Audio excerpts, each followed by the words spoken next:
ममता बनर्जी ने तो यहाँ तक धमकी दे दिया था कि अगर हम एक समुदाय को अभी थोड़ा देर बोल दें तो हिंदू को समेट देगा वो। पश्चिम बंगाल आप लोग के लिए काफ़ी कठिन रहा है। वहाँ पर ममता बनर्जी का इतने दिनों से राज था। मैंने देखा कि वहाँ जो मतदाता है वो घर से निकलकर वोट डालने के लिए नहीं जा पाते। राजस्व एवं भूमि सुधार विभाग आपके पास है, ऐसे में इस विभाग पे हमेशा ऐसा कहा जाता है कि भ्रष्टाचार होता है। रोज कार्रवाई शुरू हो गई है और लगातार इस पर जो है हम लोगों ने कार्रवाई बढ़ा दी है। पश्चिम बंगाल में जिस तरीके से एक बार फिर से ममता बनर्जी को धक्का लग चुका है, आपको बता दें कि रीपोलिंग में जिस तरीके से तमाम चीज़ें सामने आई और एक बार फिर से भारतीय जनता पार्टी ने प्रचंड वोट हासिल किए।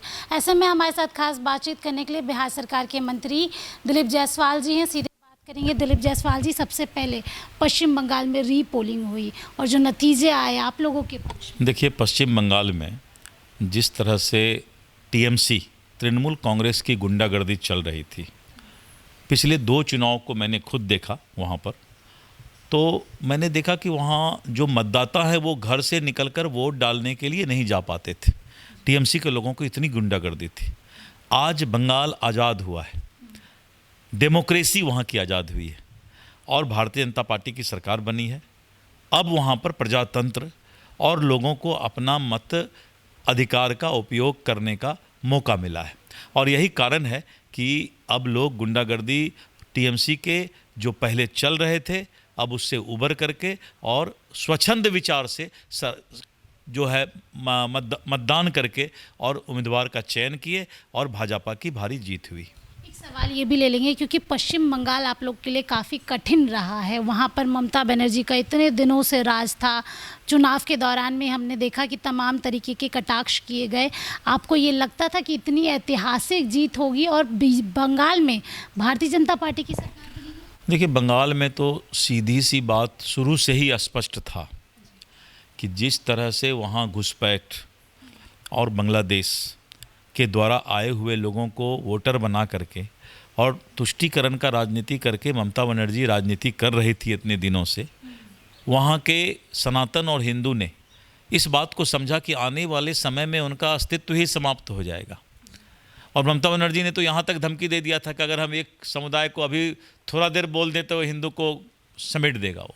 इसीलिए वहाँ के हिंदुओं ने, वहाँ के सनातन ने खुल करके और बंगाल के आज़ादी के लिए काम किया।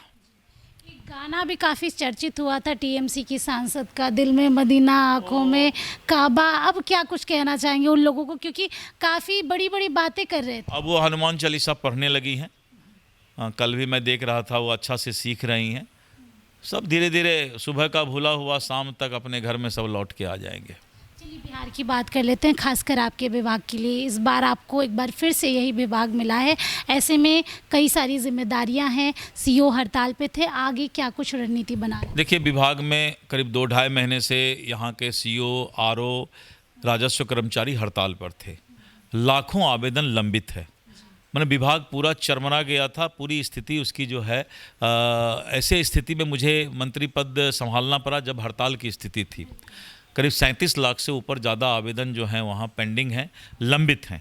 इसलिए आज से 25 तारीख से आज 4 बजे से हमने जो है प्रत्येक जिला का समीक्षा बैठक शुरू करने का आज हम शुरू कर रहे हैं और ये लगातार 13 दिन तक चलेगा।